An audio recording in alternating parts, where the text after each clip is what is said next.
Isabella? Hey everybody, my name is Emma. So I enrolled in this program because the first and all, I like to teach, and I'm so happy to start teaching in my own language. It is Spanish, and I'm so happy here because I think so. I believe in the dreams, and that's why I'm here. My name is Andres. Hello, everybody. I'm currently in my first semester. I'm a world languages candidate.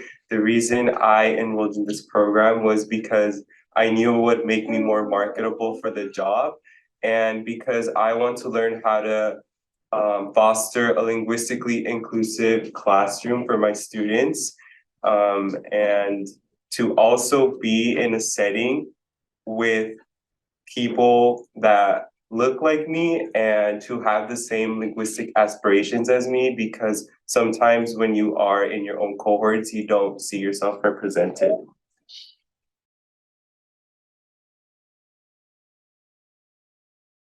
Well, I have definitely learned through the program different ways to support English language learners. And aside from that, I learned during the entire summer program all about translanguaging. So that is very, very important to learn about. Right there. Two of the most important things I learned and I'm learning is to be proud of translanguaging, that it's not something that is seen as something bad, like something so natural we do every day and it's something like good, and to be inclusive in our classrooms. In case that you want to say translanguaging once again, which is great, can you explain the audience what translanguaging is? Somebody who wants to give it a try. Translanguaging, and what I understand is when we go from one language to another one and we do it just naturally, like in a flowy way. If I compare to code switching, you automatically switch the language you're speaking when you know someone doesn't speak that language. Or like if, for example, at school, we sometimes would speak to our teachers just in English, but then we would turn around and speak to our friends in Spanish.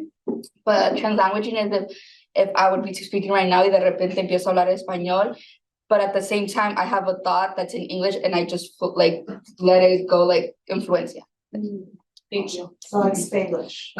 Yeah, exactly. That's perfect.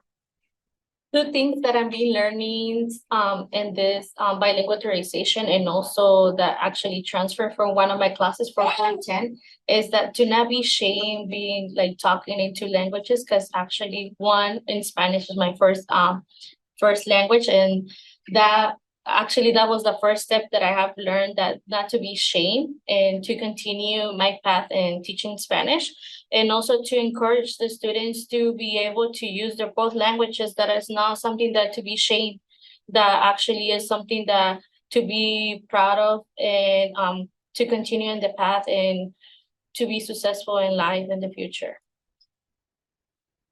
One of the main things I've learned about this program is that at schools, even though it might be like a history or English class, the students can develop their content and their academic skills through other languages other than English. Like, we shouldn't be only emphasizing English instruction only.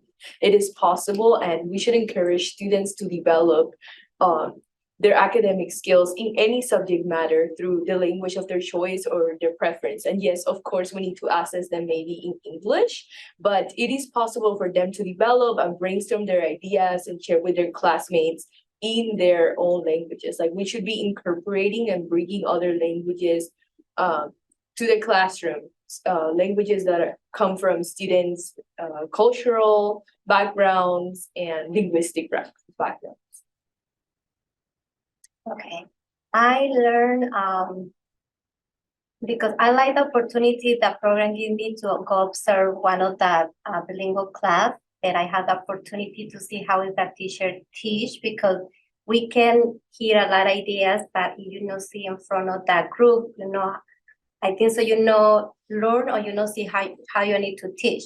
So the another thing that I learned is how to teach the kids, because the more important is the communication. So we can speak how you say in Spanish or in English, because es lo que a mí me pasó. So I think so I understand a little bit to the kids when they start to learn another language. So I think so that is more important, the part when you try to be a teach one of the kids. So just to add before Andres shares his response, one of the requirements of the bilingual authorization that all of the panelists have already completed is 20 hours of observation in a dual language classroom. So, those 20 hours, if you're doing a student teaching, they carry towards your student teaching. You have to complete 600 hours, but those 20 hours are observing in a dual language classroom with a teacher who already holds what used to be called the BCLAT and now it's called the bilingual authorization. So that's is the fieldwork component of observing what Tema said. Andres. Yes, the most important thing I've learned so far is the importance of steering away from English only and Spanish only instruction, because you are limiting 50% of the learner's linguistic capacities by only allowing them to speak Spanish in a Spanish classroom and English in an English classroom.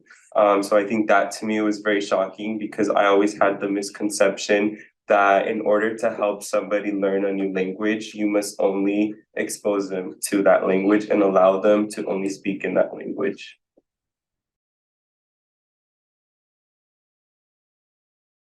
I think a challenge would be like the workload added to my plate.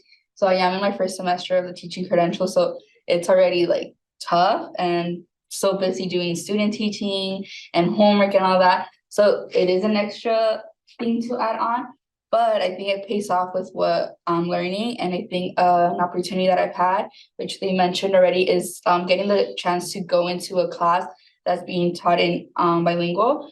So as a Spanish like candidate, we don't really get to see that. So it was nice to go see how like I got the chance to go to a living earth science class and see how the teacher was teaching that in Spanish, and see like how even though they were teaching in Spanish, the students had the times where they would get to speak English. It wasn't like, oh, it's in Spanish because you're in the dual program, but they got to like communicate with each other in English.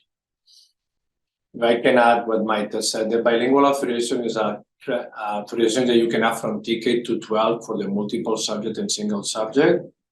Jocelyn and Robert are going to teach all the subject areas in Espanol.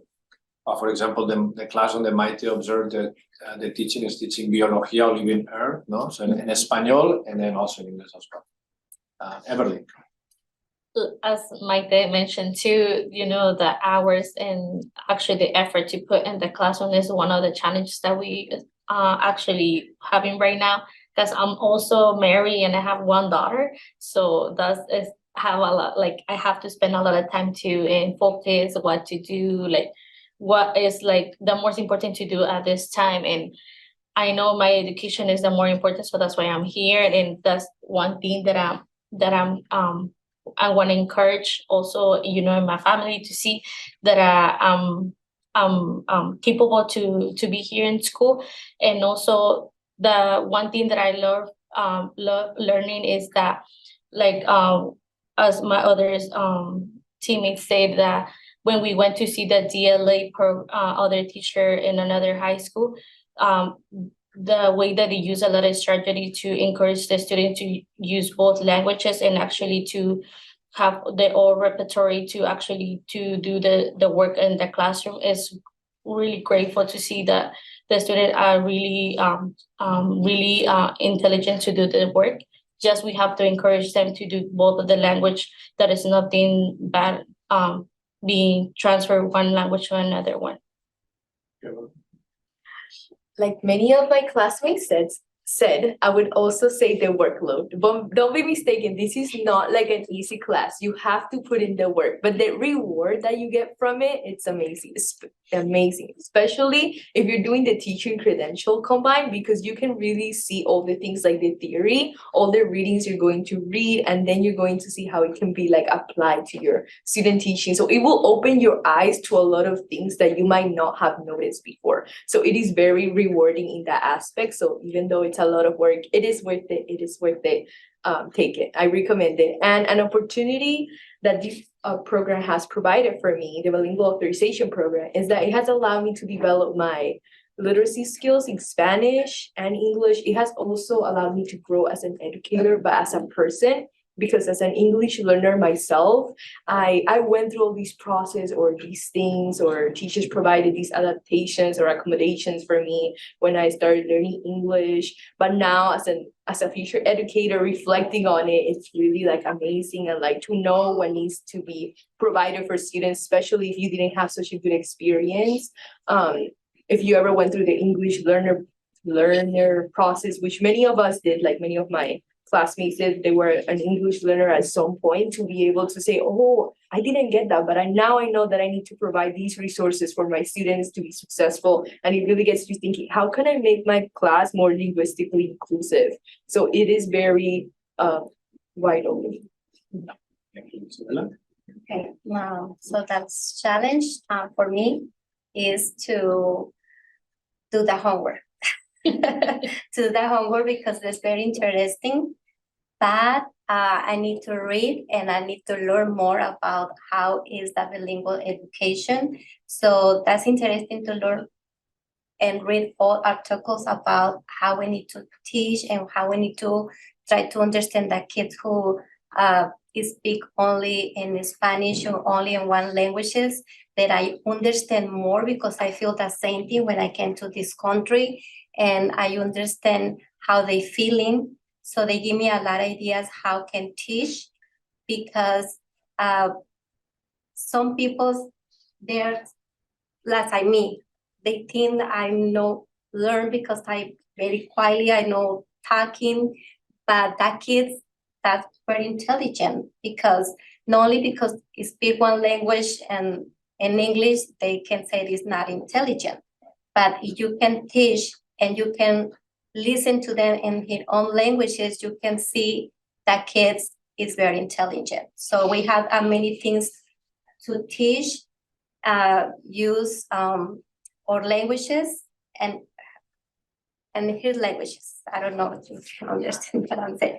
And another one opportunity to give me this program is that the way how I need to teach and understand to the kids, and try to investigate more techniques to be a good teacher, because we only need to be in front of that group and try to teach what we have. We need to look around and we need to see the necessity for each kid. So that is more important for me as a teacher, to understand and try to teach, because we only don't want to teach one language. We want to try to teach science, mathematics, so a lot of things that the kids need to learn in one class. Thank you, Emma. All right, since everybody has been mentioning workload as a challenge, which again, you do have to realize this is a 400 level course that is added to all the other classes you are doing in your credential. So you are expected to put in work for a 400 level class. I wanna steer away and say that one of the challenges for me has been the cross-linguistic analysis, because we are reading scholarly articles that can range between 12 to 15 pages in English, but the analysis and the work has to be done in Spanish. And although we all recognize that bilingual brains have higher cognitive abilities, it is still a challenge having to make those translations in order for your written analysis to flow properly in Spanish. I agree with you, and I have to add that unfortunately in the United States, many scholars, they only write in one language. And because I don't want for the students to just read my articles, then it will be repetitive, but that's a good point. I think that's something that in the conference that now, I just attended a conference, and it's really hard to really, for the scholars within the bilingual field, to really write articles in languages other than English. So that gives you a sense that even though we are in a bilingual setting, there's still a lot of monolingual. Definitely a challenge is that I walked into the program not knowing or feeling that I didn't know a lot of Spanish. And I walked out learning a little bit more, but now that I completed the program and am now in student teaching, that vocabulary that you learn, you get it in the field. So you just get it by experience. So the challenge that was added was having to learn that vocabulary, because really the program is asking for high quality teachers. And in order to get there, you gotta put in the work for it. And that's definitely a challenge that I see in my everyday life. But overall opportunity is I obviously build on my vocabulary and I get closer to the students by that, definitely. Thank you, Robert. Well, a challenge for me personally, when it came to homework in the beginning, I would want to share that I would write it specifically and only in Spanish. But after a couple of weeks, the professor made it clear that we could do Spanglish. So having that be acceptable was a challenge for me personally to accept, because what class lets you write your papers in English and Spanish? You know, it's not common, and that was definitely a challenge, a personal one. And an opportunity, it was being in a dual immersion school and getting to experience what it's like, giving instruction in both Spanish and English. Thank you, Joseph. Before we go to the next question, I just want to point out that the bilingual authorization is required for anyone who wants to teach in a dual language class or bilingual program. And as I believe somebody said about the money, yeah.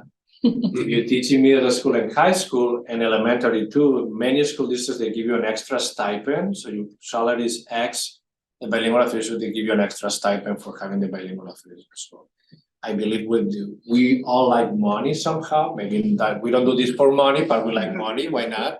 And I think it's important that the district show that support for bilingual.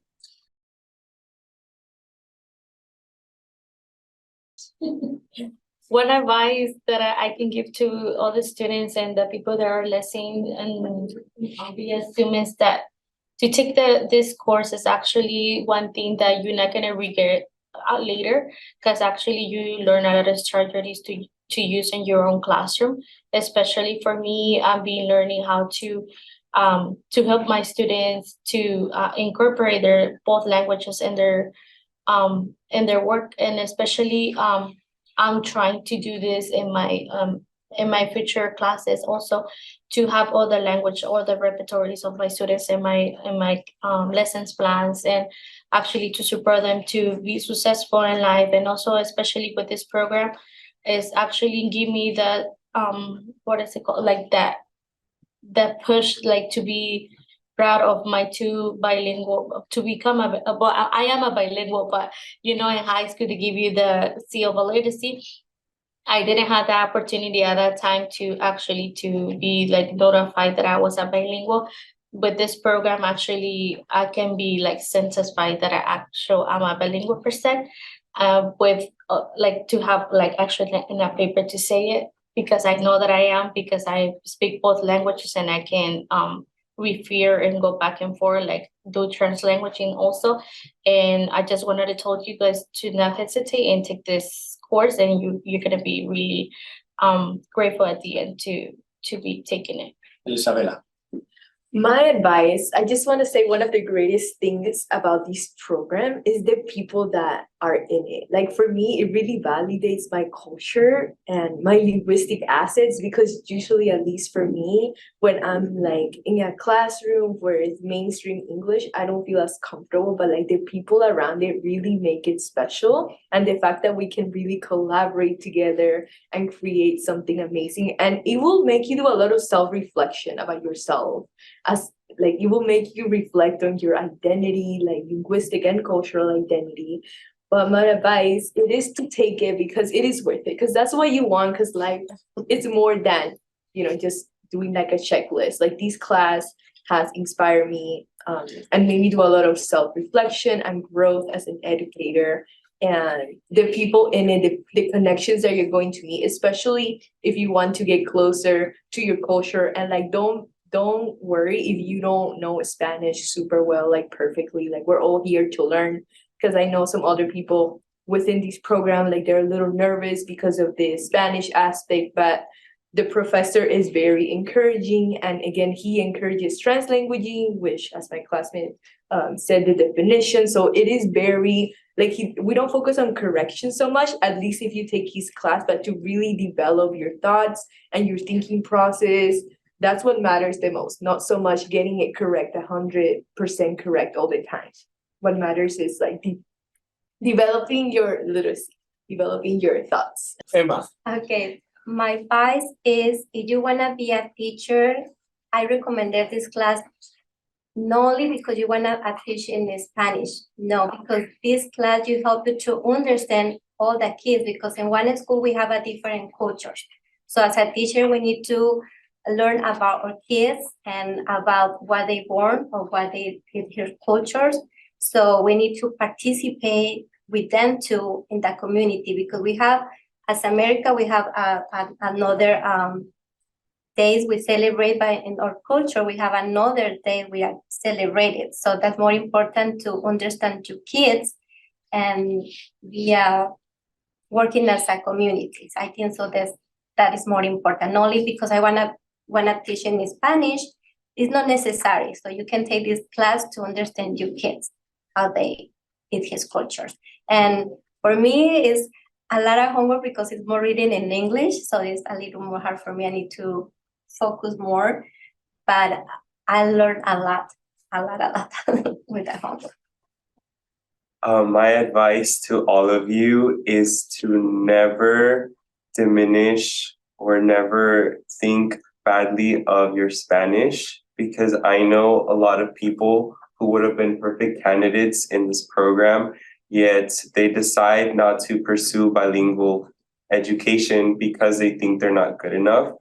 And I'd also like to add on, because I know I didn't mention the opportunity, I just realized with the last question, I love the opportunity for you to explore the assignment. I know that when I turn in work, that the grading is not going to be strict, because the point here is for you to interpret it the way you want to and not necessarily how the instructor wants you to do it.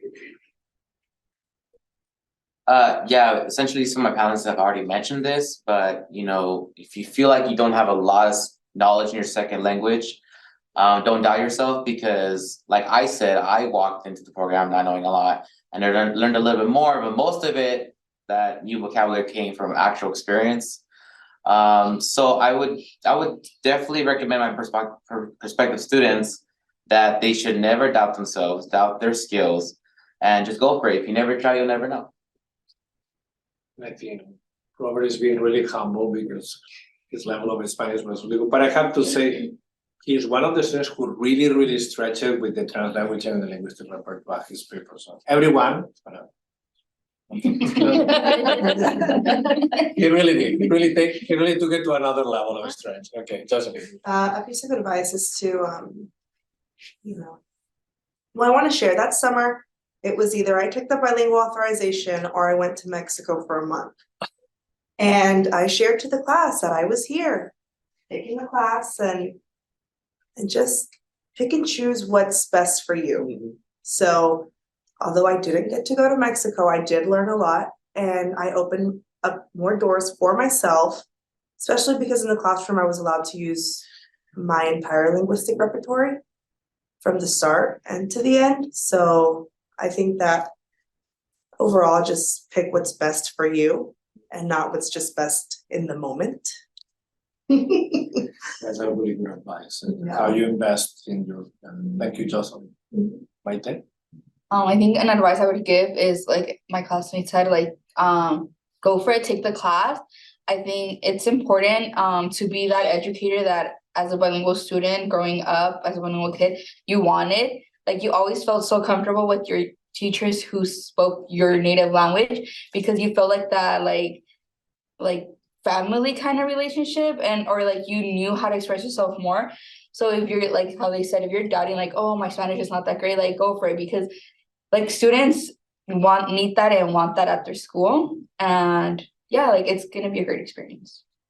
Okay, so just want to point out that the program has three main requirements, four main requirements. Number one, the exam. You have to take the entry exam for Korean, Vietnamese, Khmer, and Mandarin. Mm-hmm. You need to do the CSET Lotte, number 3, and then there are 2 classes that you have to complete: the methods class and the sociocultural competency class, and that will be pretty much it. You can only apply for your bilingual authorization once you have either you have your preliminary credential, or if you're an in-service teacher, you already have your credential. What else can I forget? I think that's pretty much it. So right now, I have some more questions for you, but I would like to open. Do we have questions in the chat? Not really a question, but somebody mentioned, Nicole, that it's really good to hear that all the panelists are encouraging that if someone doesn't feel 100% confident in their language skills, that they should not question themselves and go for it, because that's really helping this particular person to feel more encouraged. And I have a question, actually. Could you guys perhaps define what linguistic repertoire is? Because I did hear that a couple of times, and it might be something that's our listeners might not know what it is. Well, I mean, my definition of my entire linguistic repertoire is just to use all of the languages that I know. So I get to use Spanish and English. Great. Only combine. Yeah. And the tools that you have. blended. That's true. Thank you, Jocelyn. So yeah, that concludes our panel today. Thank you all of you for coming. I really appreciate it. I think this is great information, not only for our students that are interested that I've spoken to, many of the ones that are here in our panel or in our Zoom, but also here in present, but also for myself, and I'm sure for Fernando as well, because it reaffirms what we do with the students that we work with, and kind of pushing that new generation of bilingual teachers. So thank you, all of you. I really appreciate it. And thank you, everybody in the Zoom chat. I really appreciate that too.